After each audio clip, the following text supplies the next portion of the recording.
Pull up a chair, the stories begin. Patrick and Randy are letting you in. From the desert lights where the big names are, it's big conversations, little bar. Athletes and dreamers, stars of the screen, leaders and builders, and all in between, sharing their journeys, how they've come this far. It's big conversations, little bar. Welcome to Big Conversations, Little Bar, the Coachella Valley's favorite podcast, recorded live at Skip Paige's Little Bar in Palm Desert. Get ready for another fascinating hour of meeting people who make the desert city such a spectacular place to be. Now, nestled in their corner booth perch, well lubricated and raring to chat, here's Patrick Evans and Randy Florence.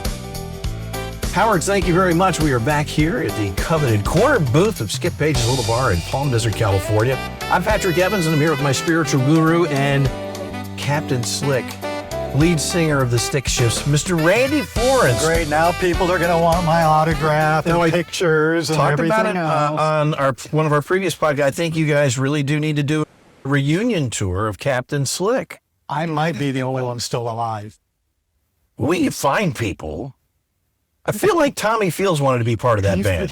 Didn't he? Yeah, I felt like he did. I'm going to find my jacket, put those studs back on there, Captain Slick. I'm just going to show up at the Plaza and go, hello, I'm here. Well, Let's perform together. We've done karaoke together. We've done karaoke together, and people laugh. There wasn't a dry seat in the house. We don't sell it as a musical. It's a comedy. It's a comedy. It's a comedy. What's your favorite song? What's a karaoke song that you would really want to do? I have a goal to perform at open call. And I want to perform a song by Barry, so I'm going to ask his permission. Lay Me Down. One of my all-time favorite songs is one of my favorite songs by Barry. Okay. And I love that as a karaoke song. Speaking of the McCallum's Open Call, they're a sponsor of our podcast, which probably means it's a conflict of interest and you can't. I'm in McCallum, the Plaza. What's it? I'll just do it here. Okay. I'll just sing it out in the I want to patio. do Cabaret. The song? The Cabaret? song. I'd like to do the whole show. I'd like to be the MC. I could see you a little Joel Really Gray want to in do there. that. Yeah. That's really what I want to. I talked to Ron Oliver about he needs to just do a production of Cabaret. Okay. Can I be in it? Yeah, absolutely. Okay. I'll be Liza Minnelli. That'll be perfect.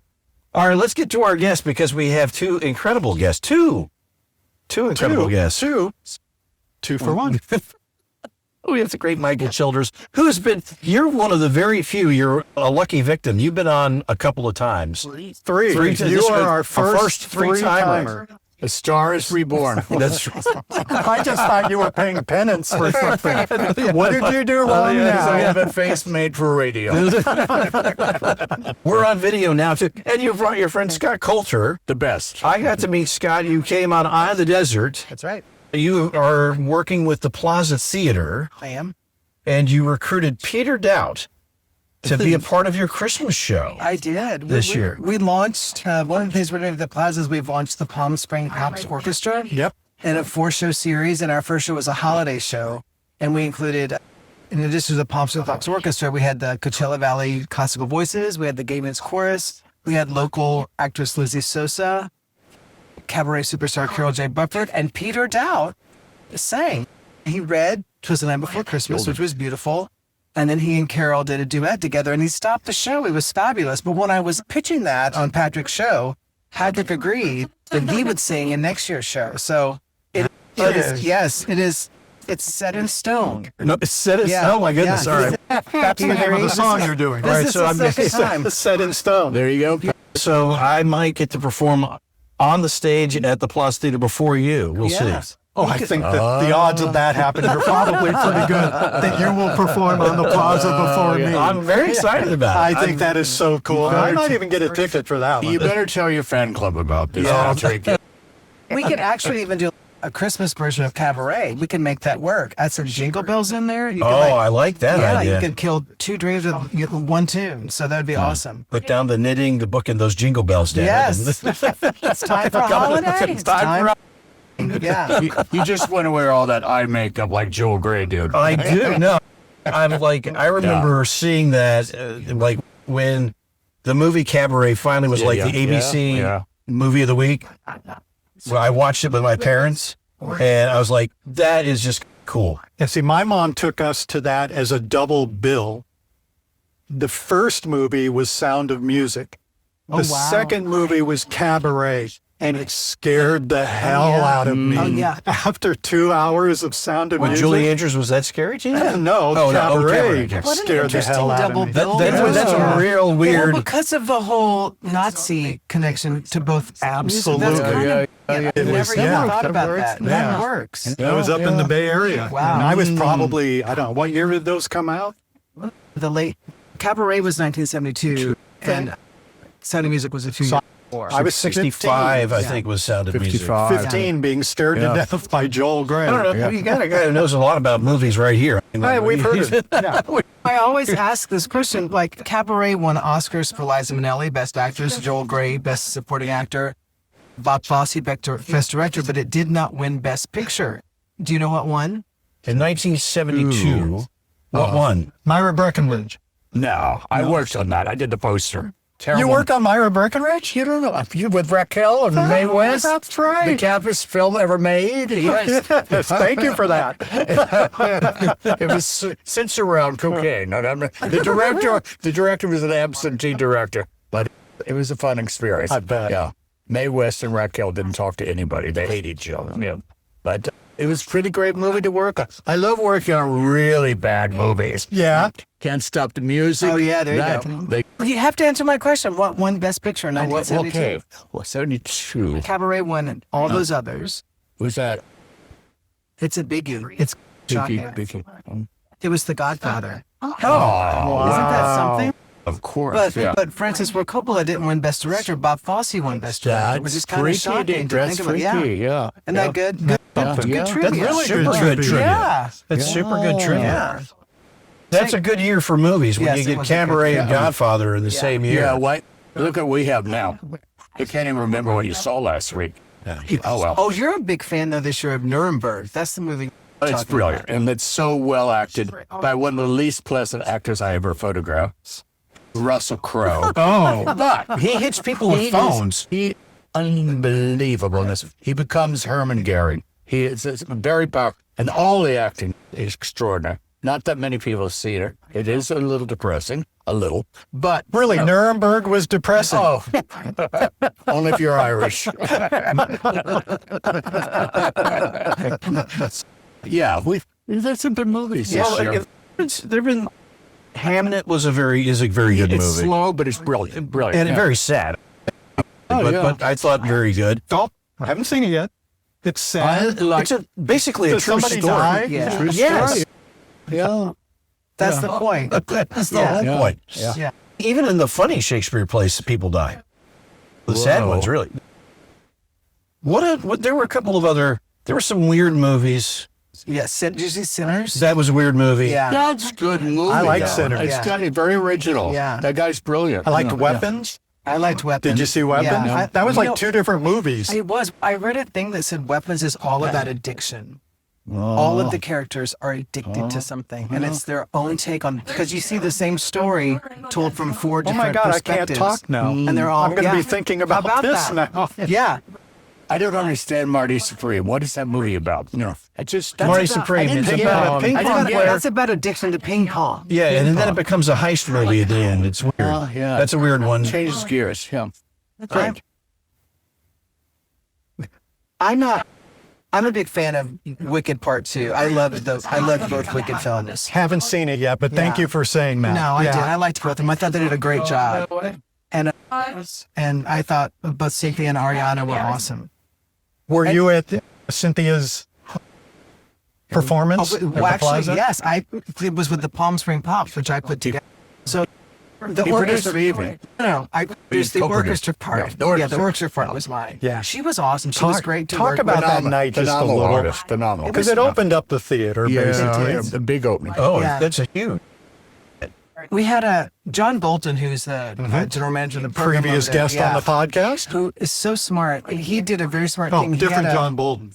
No, he did a. We did a soft open the week before, and Hang on, stop. We're going to start this over again. Hey, guys, I need you to keep it down to more, please. Thank you. Law of mics. Overwhelming. Yeah. Okay. Oh, okay. Go ahead and pick that back up from the start of that question.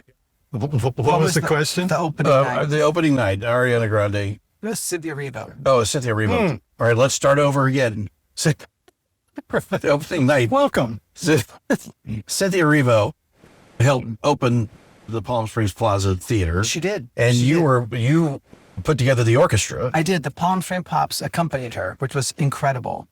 And it was directed by Anthony Parther, and her music director, Mark Meadows, was on the piano. And it was a thrilling evening. It was amazing to think that this historic movie theater is opening almost 100 years after it first opened. Yeah. And that the opening act was the female who's starring in the highest grossing movie musical of all time, part 2 of which opened 4 days before her concert. So it was really, John Bolton did a great job of securing her for that spot. And I was thrilled that he asked us to put the Palm Springs Pops together to accompany her. And even smarter than that, the week before, he did a soft open with a show we put together called the Gratitude Concert, which was the Palm Springs Pops and a group of singers who did a show just for the donors, the people who had given money to help the theater's renovation and restoration. So they were all in the audience. How and cool. we sort of gave thanks to them. Chief among them, of course, was David Lee, David who Lee. gave $5 million. And the Plaza Theater is the David Clark Lee Plaza Theater. So Yeah, we had J.R. Roberts on here a couple of weeks ago talking about a lot of that. It was Yeah. a phenomenal yeah, story. good stuff they're doing over there. Tell me about Spot On Entertainment. So Spot On Entertainment is my production company. It's about, I guess, almost 20 years old now. And for many years, I toured the country with, speaking of Wicked, Steve Schwartz, the man who wrote Wicked Yeah. and Godspell and Pippin. I traveled with, he was at the piano, I sang, and Liz Calloway sang, and Debbie Gravitt. It was the 4 of us. We traveled around the world doing his songs in concert. And this was many years before Wicked.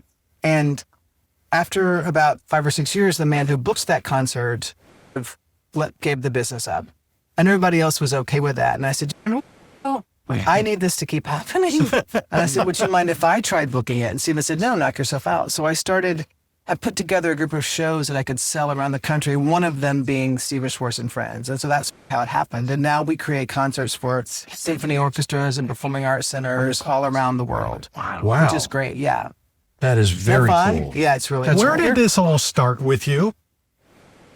It's so funny. I was just telling Michael today, we're both from really small towns in the South. Steve South. He's from North Carolina. I'm from outside of Chattanooga, Tennessee. And I always wanted to be a singer. He always wanted to be a star. a star. No, that's true. He did. But I said, we both have come from these really small towns. And I said, it's so cool. Like, I can land in any major metropolitan city these days, and I know my way around. Like, I don't even have to get them out. Like, I know where I'm going, like in Los Angeles and San Francisco and New York and Miami and Cincinnati, anywhere, which is such a real gift to think that to come from a really small place, location-wise, and become a citizen of the gratitude. world. Yeah. It's a word. Yes, I'd be so thankful for it. Like, And what was that path, Scott? well, I always wanted to be a singer from the time I was a little kid. I always sang. Musical family? No? Not at all.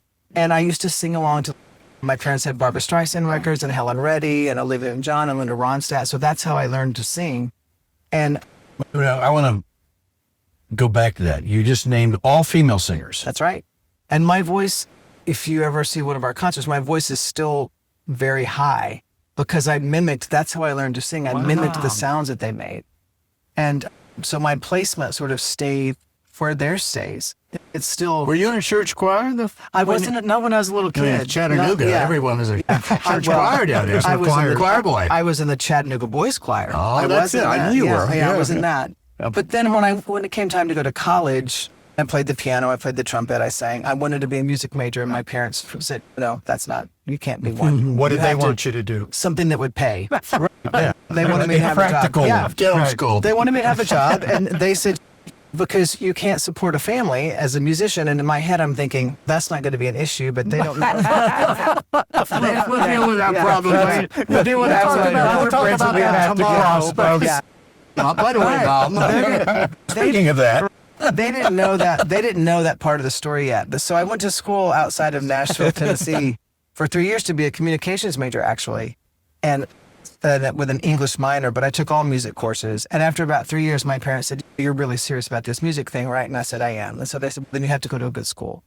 So I looked at the conservatory in Cincinnati, which has the country's first musical theater program. But the reason I went was for music education, and I went there to look at the school, and I wasn't very taken with it. But I auditioned for their musical theater program on a whim. And they accepted like 18 people that year, and I was one of them. So I said, that's it, I'm doing it. And that sort of changed my life. So I went to school for musical theater, and when I graduated, I moved to New York. I got an agent, and that just started everything. And as you grew and became more successful, were your parents following your Oh my career? gosh, my parents have never missed a single performance of anything. But they've been to everything. In fact, when I was a little kid, I remember at one of my very first, second or third piano recitals, my dad had a softball game scheduled the same night. And but the piano teacher went to church with us. And so my dad had said, "I have this ball game. Could you put him on later?" And she said, "Of course." And so that night, my mother bribed the piano teacher to put me on like second or third so that my dad would miss it, so she could hold it over his head. Like, you weren't there. You should have given up the softball. Anyway, She's a good agent. She was. I love her already. Yeah. But they've never missed anything. They've traveled. And the beautiful thing about that was they used to travel to see me. It got to the point where I could start bringing them to see us. Like I could pay for them to be there. We took them to Mexico. We've taken them to all sorts of great places. You took them to the Callum Theater. I did. I brought them to the Callum Theater. One night only. They saw one night only. It was, and my, sponsor a big conversation.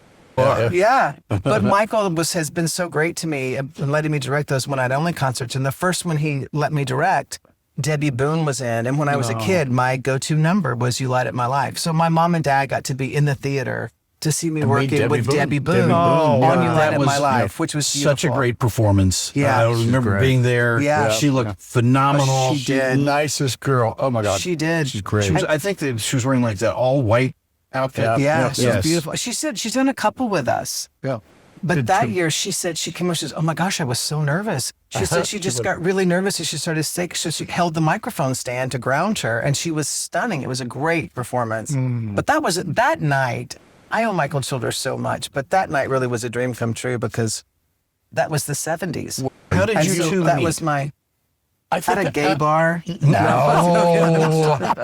I remember that night. I'm too old to go.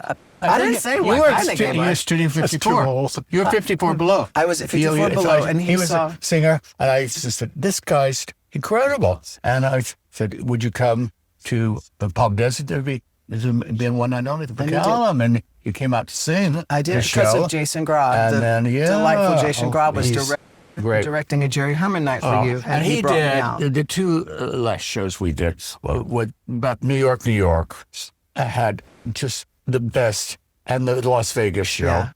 But New York, his concept of being on a subway, going around New York City, the different subway stop was beyond brilliant. That was really smart. Brought the house Wow. down. I One of the had to put greatest you shows things on my I've note. ever seen. So, Yeah. yeah. It started Just at great. 42nd Street, and the announcer said, "Please stand clear of the closing doors. The next stop on this train is 50th Street." So you would go to the next stop, and we sang songs that were associated with that part of town, which went around the whole island of Manhattan. Yeah. and What a came brilliant back. concept. Good Yeah. show. So tell me some of the songs. Just Drop Me Off in Harlem was in Harlem. Gosh, I came. Downtown. Copacabana was on the east side for Barry Manilow. Of course. At Staten Island Ferry was Don't Rain on My Parade. In the Village, we did YMCA for the Village People. New York, of course, was in the 42nd Street. It was so fun. that we're actually going to, I'm in the process of licensing that show so that it can be done So good. theatrically in theaters around the country, so that CV Rep could do it, or the La Jolla Playhouse could do it, or so as a musical review thing, because it was really fun and educational. I love it. People loved it. You've worked with one of my favorite people in the world, Billy Stritch. Uh-huh. I love Yeah, Billy. Billy's awesome. He's done I all just of the did his one-night album onlys. cover last Sunday. Yeah. With a 6-hour photo shoot. They're going to be great. Michael Yeah, he shot said it with was the most. He posted about it. He said it was a sublime experience working with you. Never had been photographed like this. And they're great. Yeah, we've done several one-night onlys with Billy. Yeah, he's wonderful. And for the Plaza Theater, I created a show for great. the Plaza that was going to open there, going to be the grand opening if they couldn't get a headliner to do it. And so we came up with the idea to honor the icons of Palm Springs, honor the people that have made this such a great town. Michael was one of the very first honorees. He was the first name on the list that we discussed. But it was Lucy Arnaz and Lawrence Luckenbill and Michael Childers and Michael Holmes of the Purple Room. Paul Feig. And Paul Feig. And Trixie Mattel. Frank Sinatra made an appearance. Yeah. And Billy, so when we came up with this idea, when they found Cynthia, they wanted to still have this be part of the opening week, so we moved it to December 8th. But I had the idea to have Billy host it, sing a little song about every honoree, and host it. So good. It was so great. And Jim Cook, who is brilliant, put together a little 2-minute introduction of each honoree. And then Billy sang them on. They came on and gave speeches. Michael's speech was phenomenal. I skipped to Paige, but I thought of 4 jokes about Palm Springs. I didn't want Patrick would have done. Yeah. Let's just think of some jokes. Yeah. And then it was really a nice night. And I think they're going to repeat that every year. I think it's going to become an annual event. It should be. Yeah. It was really Did I hear special. Lucy and Larry finished off They with the did. song Oh, together? so sang, sweet. yeah, they 20 finished off, handkerchiefs. they finished off their section with, they sing Married from Patrick's show Cabaret, which I think you should do a one-man version of Cabaret. Now, wouldn't that be interesting? Play all the parts. And I say that because There you go. Cynthia Rito. Because no one will work with me. No, it would be a tour de force. Cynthia Rito is about to do a one-person version of Dracula on the West End. She's Oh in my the- gosh. She's playing every role. But And she's so Yeah, talented. She can do anything. yeah, Anything. but I see that. I think you're that could work deflecting. for you. I think Yeah. we've got something going here. I think that would be fantastic. It might be a shitty show, but yeah. I'd pay to see it. I'd pay to see it too. It'd be a great show, and Patrick, you'll finally come out of the closet. Yeah. Because all the great songs are for Sally Bowles. That's true. So if you play the MC, you don't really get to sing very much except Wilkelman. Wilkelman, right? yeah. Yeah. And all the No, but I do want to stuff. do cabaret. I know. so Well, I yeah, really want Christmas. to do. We're going to make a Christmas version All right. of That Cabaret. is such a great idea. During COVID, my company, since we couldn't perform and we were all spread out around the country, we rewrote the lyrics to YMCA to be Happy Holiday. We wrote a whole Christmas song based on YMCA, and it is so joyous and fun. It's really, that's a fun thing. So we can make Cabaret a Christmas thing. I'm going to work on it. The theaters here, you've been performed in a lot of. None of them. I performed at the McCallum, That's it. and I've done stuff at the Plaza, but I haven't done the theaters, but the legitimate theaters. You've been in a lot of legitimate Yeah, theaters. I have. How do the theaters in the Plaza and the McCallum, how do you see those against other places in the country? We've mainly played performing arts centers, and you have such great theaters here like CV Rep and the Bent, which my friend Stevie Rosenbaum runs. Mm-hmm. But we do primarily performing arts centers. And I have to say the McCallum and the Plaza are two of the best places to play. Yeah. The lights and sound at the McCallum, we've always had great stuff there. And the Plaza, they spent all that money to they restored the theater. Right. People are like, it looks the same. I was like, yes, that's called a restoration. Yes, yeah, it's not it a looks renovation. exactly the it's same. a restoration. And most of the people that said that were restored. Yeah. So I'm the only one. That's brilliant. End of interview. That is awesome. wow. That's If awesome. you could drop a lavalier mic, That's I just dropped awesome. my pen. That's awesome. But the first time Michael and I went to the Plaza, they gave us a tour. The floor was gone. It was just a big pit. Shovels they and dirt. excavated the whole thing Yeah. because they put a state-of-the-art air conditioning system under the floor. so that the air comes up to these vents at your feet as opposed to this loud noise overhead that you can't really control. And then they put the floor back in. They restored everything. The sound system is top notch. I read that was made by the company that did the Sphere. Oh, yeah. In Vegas? Yeah. Wow.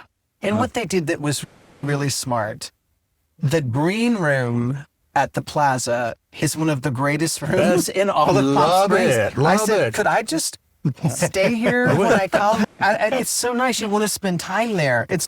And for an artist, a touring artist who you're in dressing rooms all the time of varying degrees of luxury, and to go in a place that feels so welcoming and where you just want to, you feel taken care of. It feels like it's made for the artists. Yeah. And they had a beautiful sign created, a gorgeous neon sign with the Plaza logo that welcomes every artist, and this big neon sign marquee. It's really beautiful. And a great buffet. Yeah. Cocktail bar. Yeah. It's singing waitresses. All right, now I'm 100% into the script because I want the buffet and the Do they need a singing meteorologist? It's a nice Wouldn't place. that be awesome? You could perform there. I'm going to do the buffet. I'm going to do the show. It's already done. Production people spend half their lives waiting backstage with the orchestra or their number and this and that. So it's great to have a beautiful place to hang out. Some other theaters not so great to hang around in. Yeah. John Bolton did a really fabulous did a good job with job, the space. He really, I can't It's going to attract performers from all over the world just because of the good there. Just the opening weeks, it's like, are you kidding me? Oh, like, no. Lily Tomlin, sold out shows. John Waters. And there's hundreds. You suddenly go down Palm Springs at 9:30 at night, or 10, the audience would come out, 650 people, seeing a great show. And there's tons of people downtown looking for restaurants, spending money downtown, bringing a lot of money to the community. That's exciting. It is exciting. It's a huge impact. Yeah. Do you know that I'm the only one alive that went to the Plaza Theater in 1959. My grandmother took me there because I wanted to see. Don't record this. She lived over here in Palm Desert. I wanted to see Esther Williams' double feature. She dropped me off, and I was a little kid downtown. We left. Oh, it was so wonderful to being there. But It's very cool. That's a really cool story. Yeah. And they had a great magazine and bookstore next door where that restaurant is, Coachella. Trattoria. Was a magazine shop. And that's the first time I saw dirty magazines. I thought, ooh, this is for downtown Palm Springs. They don't even have that now. It wasn't last time. Yeah, it's fun. Yeah. That was great. Pretty When I was X-rated. 15, I went up to the balcony. I said, I wonder what the Esther Williams movie looked like up there. Different view, and there was people walking around, so straight from row to row and stuff. And I thought, funny things going on. I was 15. Horny as hell, high school kid. There were things happening. You ever see Midnight Cowboy? The BJ sequence in Midnight Cowboy? That's what was happening up there. So my first experience, I owe to the Plaza Theater for turning out the way I have. He did Thank not. you, God. Thank you, Plaza God. Theater, man. Thank Michael you, Tiller. God. Here he is today. Thank you, God, for a little action on the balcony. He did not include that in his speech. I was going to say that in that third row in the balcony in 1959, I got my first blowjob. How about that? Yeah, they did it. Billy Stretch said, "You better not tell that." He was great. And also with that night honored Brian Ray, who introduced me to being Paul McCartney's guitarist. guy. He's done wonderful things for Palm Springs. We're And, talking and to him continues about to- being on the show. Oh, so he's a really nice guy and Nice super guy. talented. We're getting some really amazing history, and you guys are phenomenal. It's just so fun to hear all the stories. He's full of stories. In fact, He is full of stories. Michael, can I tell him about the show? Can we put it out there? Yeah. Several years ago, I asked me if I could have permission to write a theater piece about his life.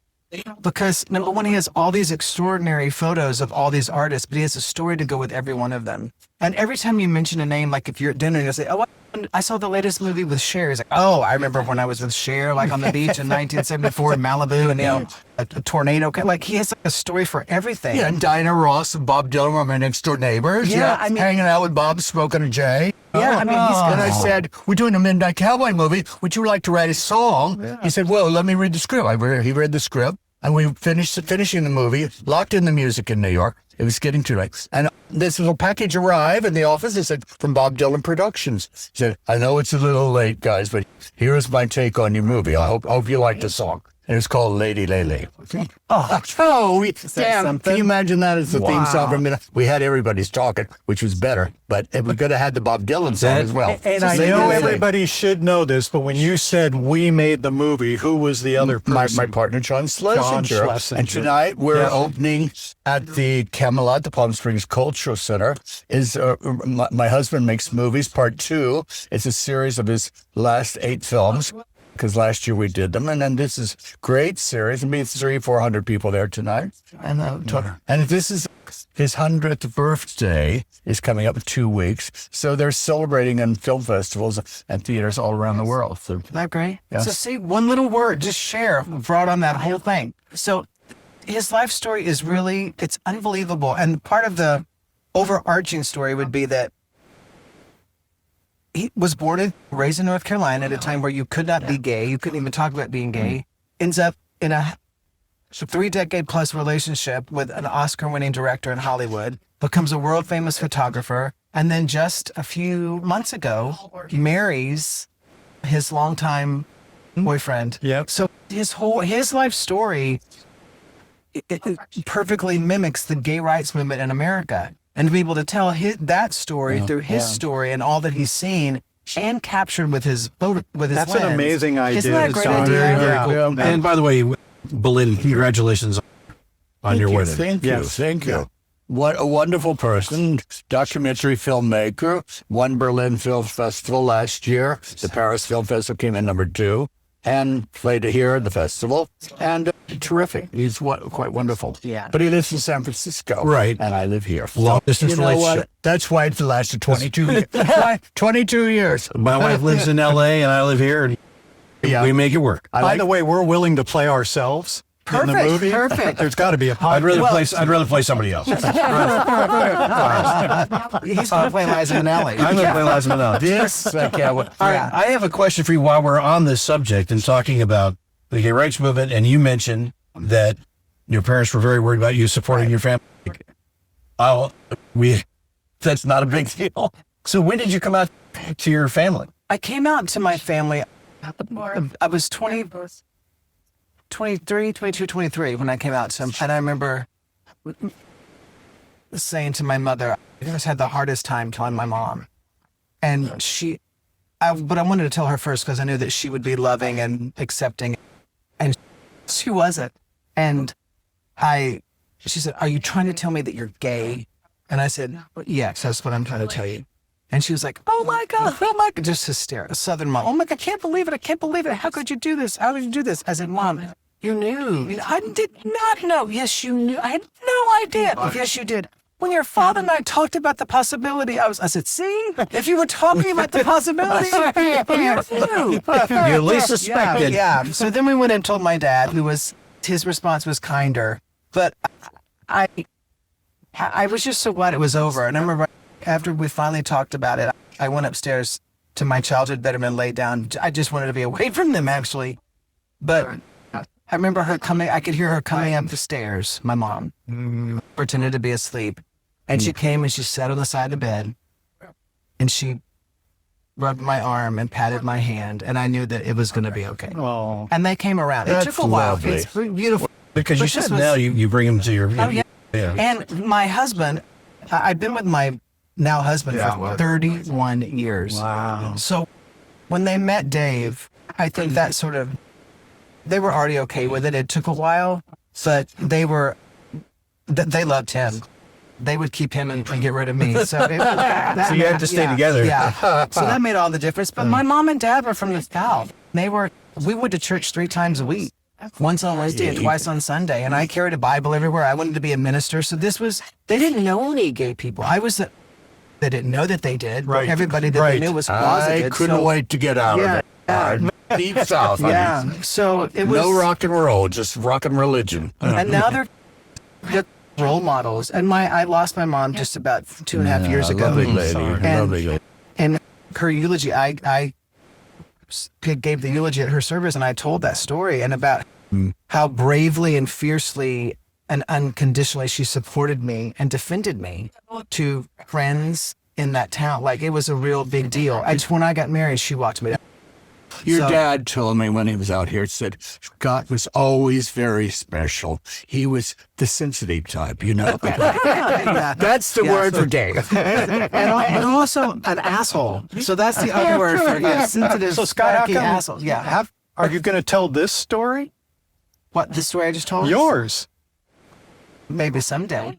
Maybe. It's There's- a pretty interesting That's story. a I think. very Yeah. interesting story. Thank you. I'm proud of it. It's a story like I didn't set out to do any of the things that I'm doing. I wanted to be a Broadway star. But when I moved to New York, I had an agent. And my very first audition, I got cast. It was a brand new musical written by Richard Rodgers' grandson, whose name is Adam Gettle, called Floyd Collins. And it was for the out-of-town production before it came to New York. And last year, it finally played on Broadway for the first time. And then I did the national tour Forever Plaid. And while I was on that tour, I got called to come in to replace Sam Harris in Greece. Sam Harris in Greece, the Rosie O'Donnell version of Pretty Greece. big role. Which is, it's a crazy high song he had to sing. So they flew me in from the tour. I auditioned on the stage at the theater. I was there. Daisy Fuentes was there to audition for Rizzo. A soap star named Billy Hupsey was there to audition for Kaniki and me. I came out, I sang the song. I nailed it. The music director came running down the aisle. Oh my gosh, you can do this, Oh my gosh, oh my God. Where are you going to be for the next 3 days? We know how to reach you. Do we have your number? All this sort of stuff. This is so great. I remember leaving the stage, and there was a cast member who happened to be backstage. His name was Paul Castry. And he was like, that was fantastic. Oh my gosh, you're going to love it here. And the stage door man said, welcome to the family. You know, I was like, oh my God. I remember I called Dave on the phone. I was like, I got it. And I never heard from them. Oh, They never called me. They never called me to say you got it. They never called me to say you didn't get it. They never called me to say nothing. That's pretty shitty. that's Pretty show. shitty. Did you end up finding out Showbiz. who got That's it? I know who got it, and Yeah. I know why I didn't get it. I had been on a bus and truck tour for 6 months, and you do a show and you eat and go to bed and you wake up and do a show. So I probably gained 5-10 pounds. So I probably didn't look like they thought I looked, or at least that's what I tell myself. But at that moment, I said, I'm never going to, and I've only been in Europe for 2 years. I said, I'm never going to wait for someone else's permission to do what I want to do. And so that's when I started doing my own thing. And it has led to everything else. And the music director who came running down the aisle, we've since become friends, and he does not know this story. And he's someone whose name he would know, so I'm not going to say it. Go ahead. But no. But on my... Is it Bill? No. Is it But on- Tony? no. Is it? But on my 50th birthday, completely unrelated, the day I turned 50, he didn't know it was my birthday. I got an email from this man saying, hey, I've been seeing all the wonderful things you're doing. If you ever need a piano player, please think of me. And I was like, Did you ask him to come out and try out? right? And I was like, isn't that something? Like, the reason my life Wow. story turned out the way it did was because of this person who has no idea Right. that I'm that kid, and now is asking for, just keep me For in mind. you to which hire yeah, him. which I thought was really, I was like, that's an awesome story. It's Yeah. something to be able to look back and see the path Right. as it happened and realize that everything Right. happened the way it was supposed to happen. And one of the great things was Jason Gras. I created a show for the ASCAP Foundation for Jerry Herman, and Jason Gras is one of the cast members. And that's how Jason brought me to Michael Childers. And Michael has been we talked today, like we're like family for like 11 years. Yeah, 11 years, like brothers. I have to play you the voicemail that Jason once left for me. It's just funny. It was after. fun. He's funny. he's great. He's such a character. He's a happy person. Yeah, he's But- terrific. But this March 3rd, we're doing our fourth March production. 10th. March 10th, sorry. March Yes, 10th. March 10th. We're doing our fourth production together. One Night in Hollywood, the music of the movies. One night with Dave Carter of Turner Classic Movies, Yeah. narrating all the Oscar-winning songs. It's going to be a wonderful, exciting Yeah. evening. Yep. Tickets are on sale now. The Plaza Theater, March 10th. March 10th. March Yeah. 10th. Well, you've got a number of shows coming up that you produced for the Plaza. I do January 20th, Liz Calloway with the Pomps and Pops. It's completely sold out. I just found out it's completely sold out.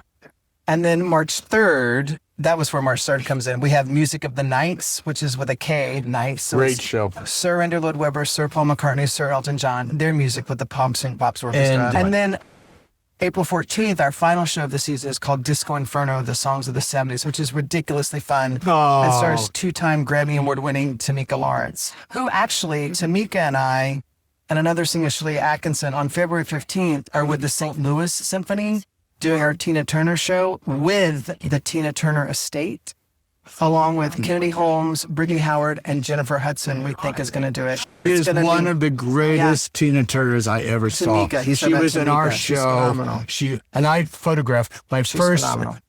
photo shoot for rock and roll. I was on tour with James Brown Band, and the opening act was Tina Turner. Oh, my God. This is in 1968 in Northern England. Tina, loved her. Yeah, Loved she's her. awesome. I But saw the the show- Ike and Tina Loved her. Turner review in Yeah. 1970. This Yeah. is way before I. The February 15th show is going to be live streamed, so I think it's going to be on YouTube TV, so you can watch it from home. And but the Music of the Nights at the show March 3rd, I want to get Brian Ray, who was one of the honorees at the Icons of Palm Springs the first time. He's Paul McCartney's guitarist, so I'd love to have him come play a song or two if he would agree. Wouldn't that be cool? Yeah. And then the 10th is the movie night, so that's a big week. That's a big week going on. Yeah. Tell me about your MAC Awards. Oh, MAC is the Manhattan Association of Cabaret, Concerts and Cabaret in New York City. And that's when I didn't get cast in Grease, I was like, I'm going to do my own thing. So I started doing solo cabaret shows, and I was lucky enough to very quickly be taken under the wing of some influential people who really helped me. And that's what led to those awards, which was really great. Well, it's got to be incredibly gratifying, especially It is. after that experience, and then you take a different trajectory entirely. Yeah. And that's kind of all of a sudden you're the toast of the town. But, In my head, maybe. Yeah. no, I think it's a big deal, though. But we were talking about Michael's captured the world through his lens. And when I was a little boy, I wanted to be a minister. I think I mentioned I carried a Bible everywhere I went. And I still feel like that's what I am. I do in our concerts, when I sing with the audience or talk to the audience, I feel like it's kind of ministering. A different message. Yeah, it's a different message. Yeah. And Church revival. Church revival. Tithings are a lot higher. Yes, but just because music is such a balm for the soul, and especially now, it's such a gift to people when they come see things. So And it's a universal language. it is a universal language. Yeah. Now, with Spot On, you're doing all of this producing and putting the shows together all across the country. How much performing do you still get to do? I do at least probably 2 concerts a week. Yeah. Wow. Yeah. Okay, so a lot. Yeah. We're on the road about 46 or 48 weeks a year. I want your advantage miles. Right, I know, right? They're Delta, I don't know how you do they're it. Delta Sky Miles, but I sing probably at least twice a week. But my latest project, I don't know if Michael even knows this, but Steven Schwartz, who's my mentor, has changed my life, gave me permission years ago to create a theatrical musical review of his songbook. And we did a workshop in New York this summer, which he loved and gave his blessing to. So it's going to open this September. It's opening at a theater in Cincinnati before being licensed for around the world productions, or hopefully like a Broadway or a West End or something. So that's the You're next one of big the thing. first producers that I know has worked bringing Broadway to symphony orchestras, the biggest orchestras in America, 40, 50 pieces. And he plays in these great theaters and auditoriums with these amazing musicians. And you bring Broadway to them, or rock, or We disco, do- or whatever. disco, all sorts of stuff. Yeah. We try. We're trying. But No one else did that before that I know. well, thank you. That's very kind of you. But I've been really lucky to work with extraordinary people my whole life, like Michael being a prime example. And one thing I'm proud of is that I don't just, when I work with people, most often they become really close friends, or family, as in the case of Mr. Childers here. Yeah, I can see that. Yeah. I want to say it's like a father and a son, but you look at a picture of us and we look like brothers, which pisses me off. I was like, how can you, we take photos and he looks younger. And I'm like, He this looks is 5 years I younger than the know, last time I he was know. on the drives podcast. Me crazy. Yeah. It's not fair. It's not fair. Are you still fooling around with AI with your... Yeah, I'm doing this summer in Provincetown, I have a show on July 17th, the best gallery there. And one whole section of the show are AI photographs. And I'm doing a lecture at the Arts Institute, the college there in P-Town, about AI. The younger art students and photographers love AI. I'm not totally sold, but I did a great show. I think you saw it over here at Melissa Morgan Gallery. Yes. And we had 300 people there opening night. It was really good. And I'm doing it at University of California, Riverside, at the museum there. We're doing next fall a big AI show there. And just think about how far it's come since you did that show. I just working with it. Well, I had a great teacher because I'm not a techie, but who taught me all the technique. But it expands your whole vision. What I always wanted to do with album covers, with all the retouching and lasers and special effects. Now you can do it on a computer. So it's really, really amazing. Yeah, he's so gifted. Playing a role in anything you do at this point? AI? Not yet. I hope that live performance is the last thing to go. Yes. But as a performer, even for the one night only shows, you have to have a bio in the program, like your bio. And so you send your bios into the presenting organization and they print them. But lately they've been running the bios through AI.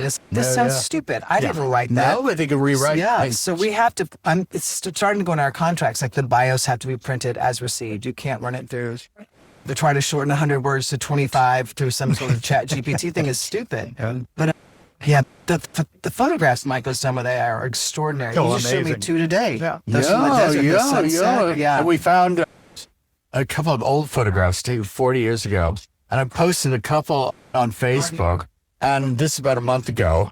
And one was the early picture I did Dolly Parton as Daisy May in the haystack. And Dolly was so great to work with. And it was a poster then their company put out, sold over 1 million copies. So here were her managers in Nashville. They'd never seen this since they'd forgotten about it. So she has a show going to Broadway, a big Dolly Parton show, Dolly. Not Hello Dolly, be Dolly. And next fall, and all of my photographs will be projected in the show. So that's really so great. cool. Yeah. And today's her 80th birthday. Today's her 80th. Dolly. Happy birthday, Happy Dolly. And thank Happy you Dolly. for still being here, Dolly. Yes, she is a national treasure. Yes, she is. I love Yes. Dolly. And you guys are treasures. Thank you very much. Thanks This for was having so us. It's our first 3-timer Yeah. on the show. You'll be on 15 or Do I get a 16 medal? more times. You might get a A medal. sparkle. Yeah, I'm going to send you an And keep AI bringing- picture of you. Keep bringing incredible guests like Scott. Love these best. You're the best. Pretty guys. Thank soon you, you're guys. going to be sitting on that side because we're going to be talking about the One-man one-man cabaret. cabaret. One I'm man cabaret. It's telling gonna be you. it's huge. I love it. We're gonna absolutely. It's going. Well, we'll find out. One night in Hollywood, One night in Hollywood, March. March 10th. But get your tickets. Tickets are already on sale. So by the time this podcast drops, you can buy your tickets. It's going to be an incredible night. Yes. Michael Childers, Scott Coulter, thank you both very much. Thank you. Randy Florence, Thank great you for bringing research. me back.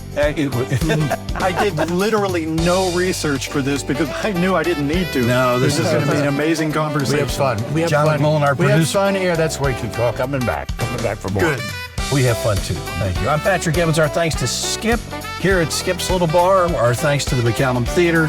Please subscribe so you never miss another episode of Big Conversations Little Bar.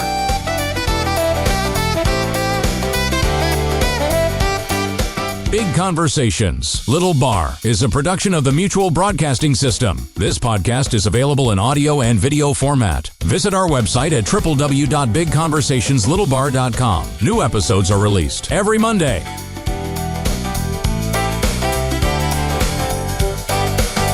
Athletes and dreamers, stars of the screen, leaders and builders, and all in between, sharing their journeys, how they've come this far. It's big conversations, little bar, at big conversations,